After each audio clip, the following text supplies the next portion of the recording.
দর্শক, একটু আগে আমরা জানাচ্ছিলাম যে ময়মনসিংহের কৃষি বিশ্ববিদ্যালয়ের শিক্ষার্থীরা হল ছাড়ার নির্দেশে বিক্ষোভ কর্মসূচি পালন করছেন। এ ব্যাপারে আরও বিস্তারিত জানাতে ময়মনসিংহ থেকে আমাদের সঙ্গে যোগ দিচ্ছেন সুলতান মাহমুদ কনিক। যাচ্ছি তার কাছে। কনিক, বিক্ষোভ কর্মসূচি এবং শিক্ষার্থীদের অবস্থানের সবশেষ পরিস্থিতি কি?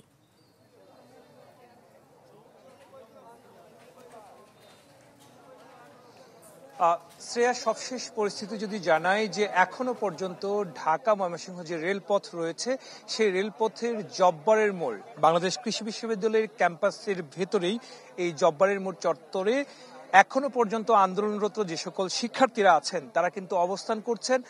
এবং আজকে সকাল থেকেই এই যে বিশ্ববিদ্যালয়ের যে নির্দেশনা ছিল, হল ছাড়ার যে নির্দেশনা ছিল, সেই নির্দেশনা প্রত্যাখ্যান করে মূলত তারা এই আন্দোলনটি তারা চালিয়ে যাচ্ছেন। তারা বলছেন গতকালকে বহিরাগতরা হামলা করেছে, সে হামলার কোনো ধরনের বিচার এবং হামলাকারীদের এখনো পর্যন্ত কোনোভাবে চিহ্নিত করা হয়নি। পাশাপাশি তাদেরকে হল ছেড়ে দেওয়ার নির্দেশনা দেওয়া হয়েছে, এটি সবগুলোই অযৌক্তিক তারা বলছেন যে বিশ্ববিদ্যালয়ের পক্ষ থেকে এখনো পর্যন্ত তাদের কাছে কেউ আসেনি। যদিও কিছুক্ষণ আগে এখানে দাঁড়িয়ে একজন সাধারণ শিক্ষার্থীদের পক্ষে তিনি বলেছেন যে রেজিস্ট্রার একটি বিবৃতি দিয়েছেন যে আহত যে সকল শিক্ষার্থীরা আছেন তাদেরকে তারা খোঁজ খবর নিয়েছেন বিশ্ববিদ্যালয়ের পক্ষ থেকে। কিন্তু এখানে স্পষ্ট করে যে সকল শিক্ষার্থীরা আছেন তারা বলছেন যে এখনো পর্যন্ত কোনো আহত শিক্ষার্থীদের সাথে শিক্ষকরা এবং প্রক্টরিয়াল বডির কেউই তাদের সাথে এখনো পর্যন্ত যোগাযোগ করেনি।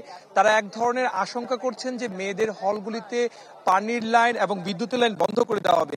তারা এই জব্বারের মোড় থেকে তারা হুঁশিয়ারি উচ্চারণ করেছেন যে যদি আজকে কোনোভাবে রাতে বিদ্যুতের লাইন অথবা গ্যাসের লাইন বন্ধ করে দেওয়া হয়, সেক্ষেত্রে কোয়ার্টারে যে সকল শিক্ষকরা অবস্থান করছেন তাদেরও বিদ্যুতের লাইন এবং গ্যাসের লাইন তারা বন্ধ করে দেবেন। এই ধরনের এক ধরনের হুঁশিয়ারি তারা উচ্চারণ করেছেন।